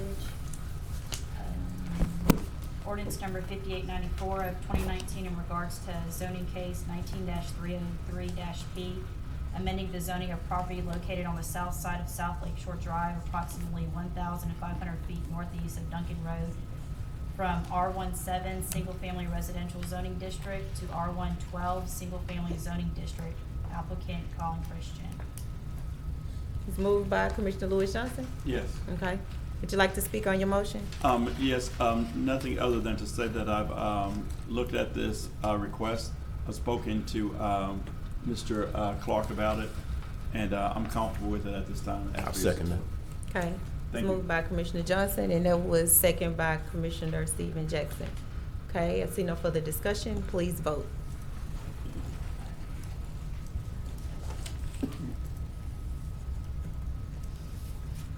Okay, and that passes 12-0. Next, we move to ordinances for final passage. Ordinance number 5896 of 2019, amending the budget estimate revenues and expenditures for the Economic Development Fund for the year 2019 to provide an appropriation of $100,000 to conduct a disparity study. So move for adoption. Okay.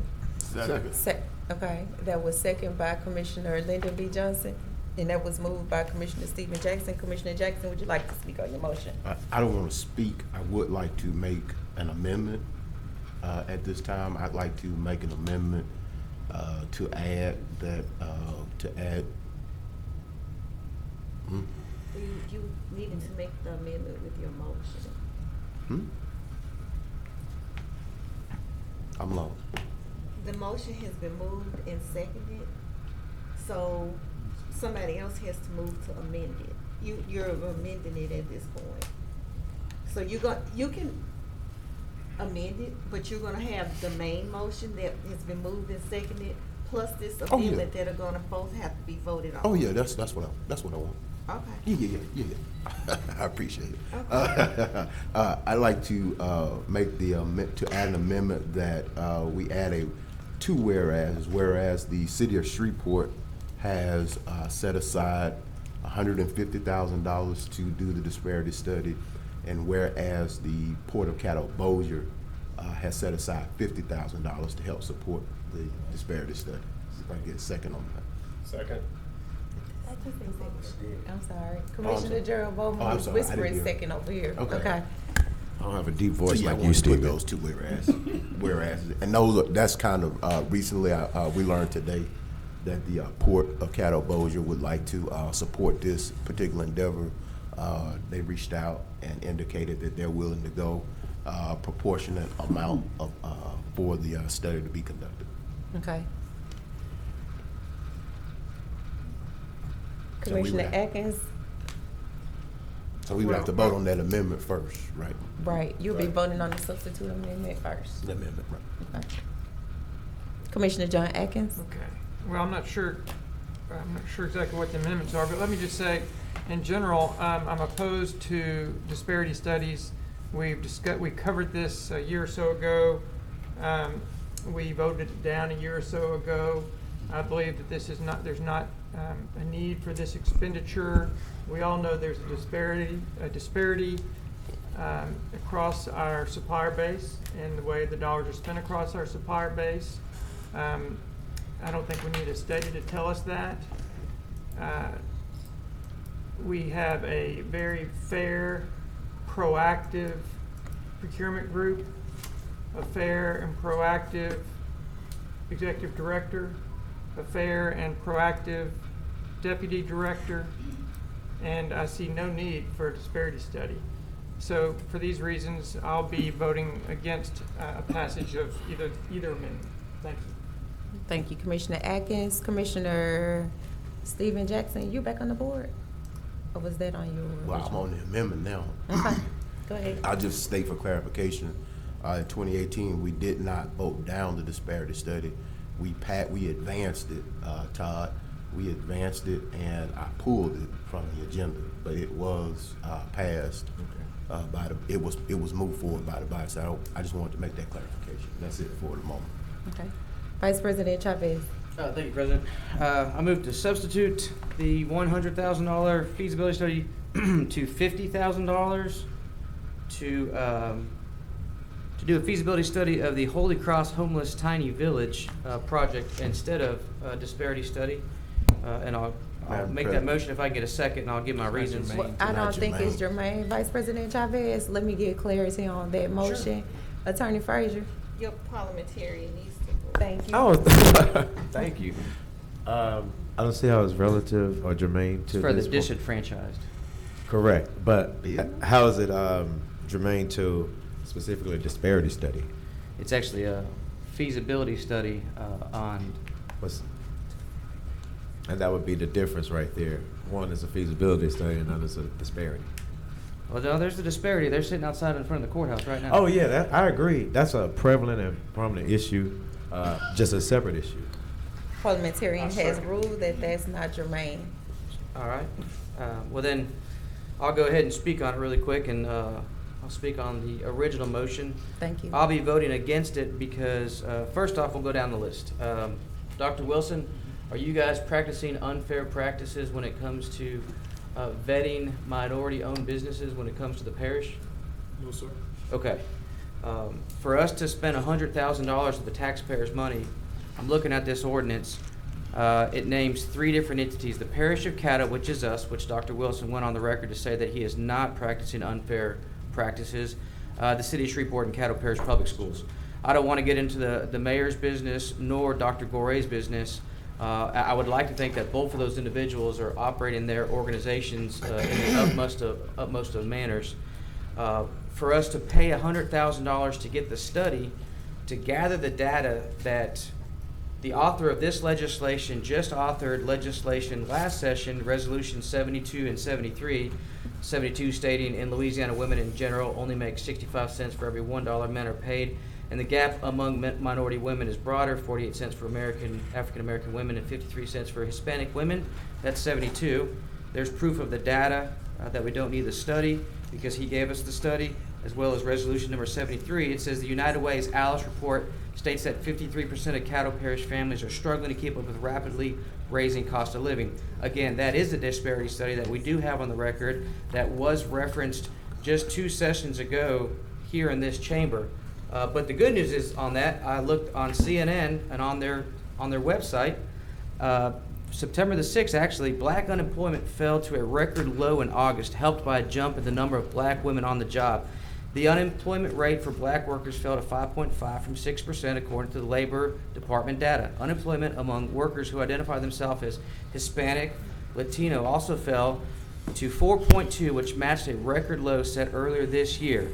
It actually says the white unemployment rate was 3.4 in August, up from 3.3 previously, but this is the smallest gap on record between the respective unemployment rates for blacks and whites. So I think we should celebrate that. I think we have the pure data to show that we don't actually need to spend $100,000. We have the data.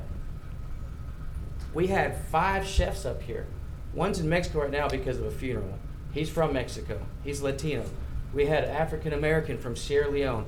We had 2 other women, all business owners. She's just African. She's African. Okay, well, she's from Sierra Leone. Man, you just out here right now. Okay, those are minority. You know, Robert, the only white guy, he works at Margaritaville. Obviously, he doesn't own Margaritaville, but the other 4, they own their businesses. So I don't know where the disparity is. I don't want to spend $100,000 of the taxpayers' money trying to locate this disparity. I have Dr. Wilson, who I trust, telling us that he's doing the best practice. I see the people up here that are starting businesses. I myself am a minority. I started a business here. I had no problems. So I'd like to see if there are people in your district, I'd love to help them out. I'd love to take them up to the floor to see Alan Clark, to file the paperwork, because he's been gracious enough to help me and every single person. So I don't know who's having a problem. I want to help these people. If they're coming to you, send them to me. I don't want to spend $100,000. I will spend my time helping them. I'm going to vote no on it because I think it's a waste of taxpayers' money, and I'll be willing to help them with my own time for free. Thank you, President. Thank you, Vice President Chavez. Commissioner Lyndon B. Johnson. Thank you, Madam President. The disparity study is not about entrepreneurs. It's about people trying to get contracts with local government. Donna, based on the information that you just heard, with the statistics that you heard, can y'all put in a cooperative endeavor agreement or any other kind of contract, a percentage to say that you have to have small emerging business participation, in your professional opinion? Commissioner, it would And hold up in legal court? It would depend, I guess, on the contract and also on the definition small and emerging business. We have small and emerging business because that is race neutral. If you're going to be race specific or gender specific on anything, then you have to have the disparity study information. Okay, so if we go to the minorities side of it, is that enough definition, enough data that you can put a percentage on? You have to have a disparity study to back the data if you're going to use gender or race as a requirement. Thank you. I'm through, Madam President. Thank you, Commissioner Johnson. I see Commissioner Lynn Carthorne. Yes. I just want to chime in here just a second. The disparity study is done to illustrate and demonstrate historical disparities in the city of Shreveport and the parish of Caddo. We have funded the Strategic Action Council for several years on the NGO and economic development. I think in 2008 they had a disparity study that showed disparities across racial lines, gender, and other business pursuits, stark and unabashed. Commissioner Atkins just admitted we know that there's a disparity from a historical perspective here in the city of Shreveport and parish of Caddo. To invest $100,000 into this disparity study is just not for the sake of us proving such. I mean, it would serve if we have any court battles in the effort to resolve the problem. So I fundamentally believe with empirical data that the disparity does exist. The issue is, how do we as a body or as a community parish resolve the issue? So by resolving the issue, we could wind up in court for, let's just say we put together a plan that remedies the problem, and we say that every small and emerging business that we set aside 20%. A majority firm wins the contract, and they say, well, I don't think there's a 20% disparity in Caddo, Bossier, Shreveport. Then we wind up in court spending more than $100,000 on a mechanism through an issue by we're trying to resolve something. So long story short, the disparity plan, the disparity study is a mechanism by which we go ahead and admit that there's a disparity from a historical perspective, and how do we move collectively as a community in a contemporary context to resolve the problem for the fair distribution of procurement opportunities for business owners in the city of Shreveport and the parish of Caddo. Thanks. That's it, Commissioner Carthorne? Yes, that's it. Thank you. Thank you. Commissioner Stephen Jackson? Yes, I want to address a couple of things. I've heard a bunch of statistics thrown out here. When we brought the statistics talking about the Alice study, Commissioner Chavez, you didn't vote on the Housing Trust Fund that addresses the individuals that are income restrained. You didn't want to spend taxpayer money on that. When we brought the resolution to ask the legislature to do something about the income disparity, you didn't want to do that. So don't use that as a crutch or as a alibi for not voting for this. Just say you don't want to do it, okay? But that is a horrible excuse to put down for this particular endeavor. If you, Attorney Frazier, will send him the Richmond versus Cruzon case, Crozon, I hope I'm pronouncing that correctly, Crozon case, it says that you have to have a factual predicate study in order for us to be able to put in place a race or gender specific DBE plan. This has nothing to do whether Dr. Wilson is doing anything illegal, immoral, or unethical. Has absolutely nothing to do with that. So you need to try to take an opportunity to get an understanding of what we're talking about. We're talking about individuals doing business not just with the parish of Caddo, but with the school board, with the city of Shreveport. The Port Commission obviously thinks that it's worthwhile because they've agreed to join into this endeavor. And so why are we sitting here making excuses? Just say I don't want to do it and move on down the road. That is unacceptable here in 2019. And folks don't want to hear about what you have been fortunate enough to do. They want to know how are we using our position of public policy to help meet their needs and ameliorate their concerns, their pain and suffering. Just because you made it, don't mean everybody else is fortunate enough to make it. And that is unacceptable that public policy stops at your comfort. And we shouldn't be about that. The disparity study has to be done before we can do anything. We still have to come back to this body.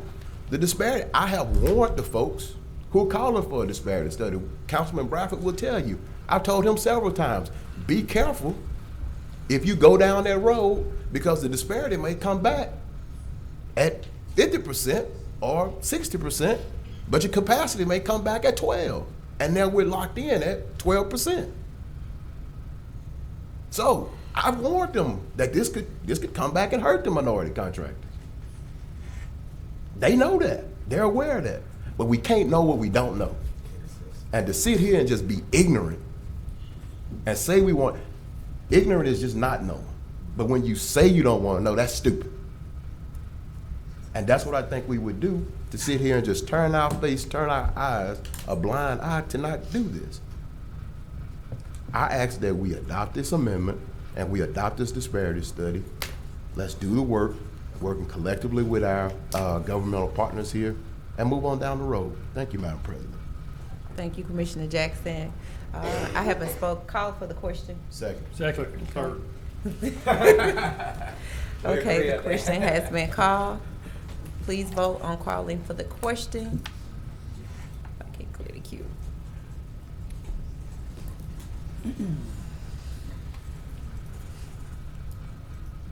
Okay, and that passes 11-1. Now we are voting on the substitute motion. Mr. Clerk, if you would refresh our memory. Whereas the city of Shreveport would like to appropriate $150,000. They have. Has appropriated $150,000 to conduct the disparity study, and the Shreveport-Bossier Port Commission intends to appropriate $50,000 for disparity study. Yeah. And we are voting to provide an appropriation of $100,000. Well, this is just the amendment. But this is just the amendment, correct. This is adding the amendment So we're first. gonna do it separately? Correct. Let's go, okay. So, point of order, so this is just adding that language Correct. in the minute. We'll come back and vote for the Right. $100,000. On the second round, okay. Yeah. I do, Go I'm ahead, sorry, Commissioner I Atkins. do want to just make sure I understand. So this is just approving the language, we're not approving the Amount. Correct. We gotta come back and vote. This is then more of a just- technical Okay, amendment. thank you. Okay. Commissioner Dominic, is that what you on the board? No, that, I also? just make sure we're clear that All right. it's just voting for the amended language, Okay. which seems to be fine. Everyone understands? All clarification? All questions answered? Please vote.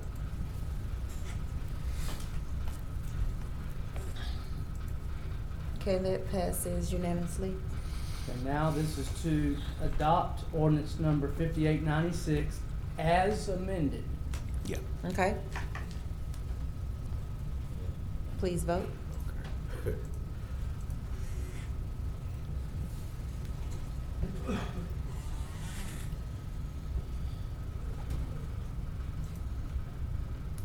Okay. That passes 7-5. Next, we move to ordinance number 5898, declaring certain adjudicated properties to be surplus and authorizing the So parish move for administrator. adoption. Second. What are we? I don't see what you are. Adjudicated property. Okay. It's been moved by Commissioner Stephen Jackson and second by Commissioner Lyndon B. Johnson. Commissioner Jackson, do you want to speak? I make a substitute motion to englobo and adopt 5898, 5899, and that's it. Okay. Second. It was moved to englobo and adopt 58, 98, and 99, and Correct. second by Commissioner Mike Middleton. Okay. Please vote.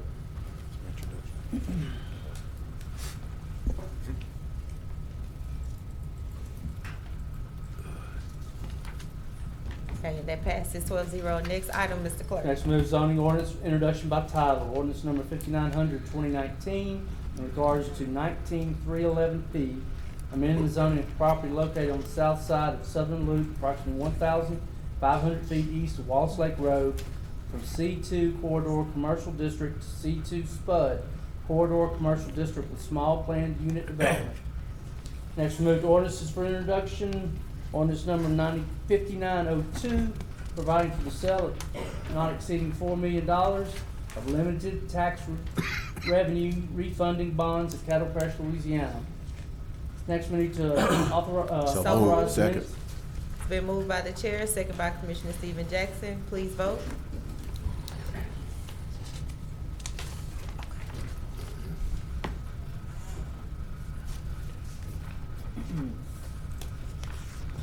And that passes 12-0. Next item. Next, move to resolutions. Resolution number 80. Resolution giving preliminary approval to the issuance of not exceeding $4 million limited tax revenue refunding bonds. Move to approve. Second. That was moved by Commissioner John Atkins, and that was seconded by Parliamentarian Bowman. Commissioner Atkins, would you like to speak on your motion? No, I think we spoke about this in the work session. I think everybody's informed. Okay, Commissioner Stephen Jackson. Yeah, this is great to hear, and again, hopefully we'll do some PR on it to talk about this 1.5 million we've saved taxpayers over the last 4 years. And so I also see that we talked about girl power down here, women power down here, and hopefully at some point that'll show up in our bond council as well. Okay. Thank you, Madam President. Thank you, Commissioner Jackson. Please vote. I got 500 million reasons why I probably should. Vote.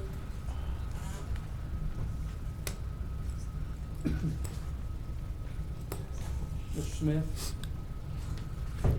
Madam President. Yes, sir, and that passes 10-1. Mr. Smith, did you mean to vote no?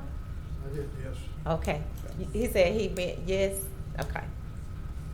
And that passes 11 with 1 out of the chamber. Commissioner Lyndon Johnson. Yeah, did we get the number of how much money we've saved over the period of time? Yes, I'm We good. did. Right here. 1.5 million. Saving. Okay. Okay. I just asked. I mean, I ain't got the holiday. Look at your desk. Next, we move resolution number 81, urging members of Congress, especially those who serve on the U.S. House and Senate Appropriations So Committee. moved. Second. Okay. That was moved by the chair, and that was second by Commissioner Lyndon Johnson. Yes. Okay. Vice President Chavez. This is on 81? Yes.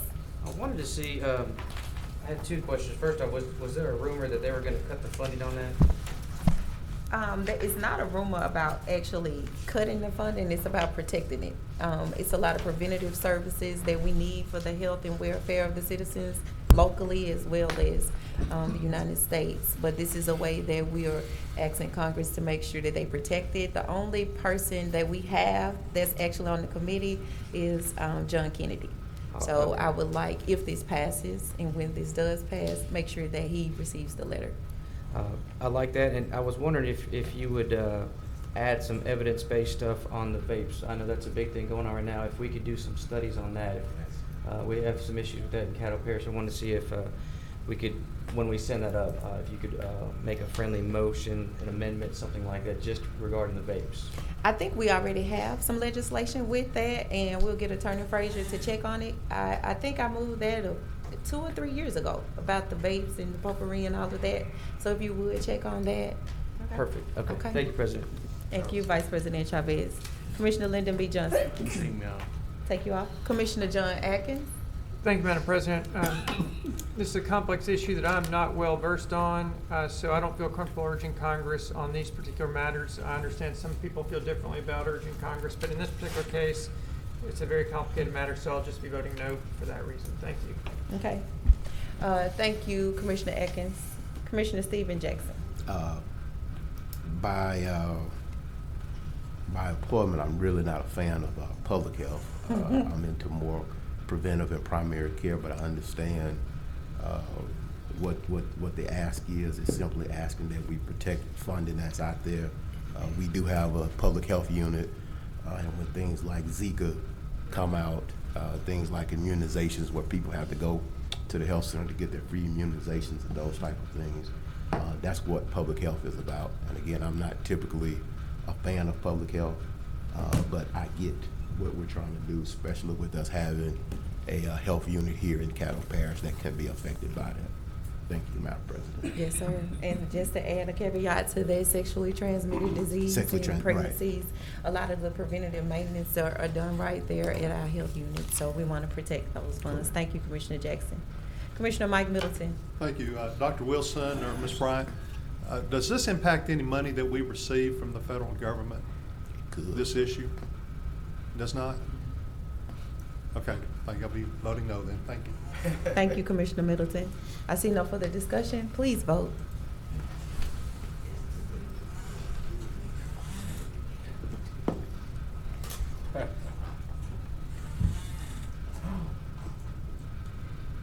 Mr. Atkins? Think it over. We do have a health unit. And that could be passes 8-3. Next item, Mr. Clerk. Resolution number 82, require monthly master plan report to the Caddo Parish Commission. Vote to in global and adopt resolution 82, Second. 84, 85, 86. Second. Okay. And it's been moved by Commissioner Lyndon B. Johnson to move in global 82, 84, 85, and 86. Yes. And that was seconded by Commissioner Stephen Jackson. Okay, please vote. Commissioner Atkins, No, I just hit it too quick. Okay. I was so excited about voting. It's been one of those days that we I have got to to have vote again. discussions about I things. got to. That passes 11 with one out of the chamber. Next item, Mr. Clerk. Next, we have communiques and committee reports. Commissioner Doug Dominic. Yeah, just wanted to remind everybody that we will have Doug and our animal control. They will have the Tales for Trails. That will be this Saturday at Walter B. Jacobs Park. If I'm correct, if you're not aware of that. That's where both the Caddo Parish Animal Services and the Caddo Parish Park and Recreation work together, and they have an adoption event with the dogs, and you're able to walk the dogs at the at Walter B. Jacobs, which is in our district, so my district. So appreciate everybody coming out, but of course I won't be there. I'm sorry, we have another commitment Saturday, so I wanted to say that.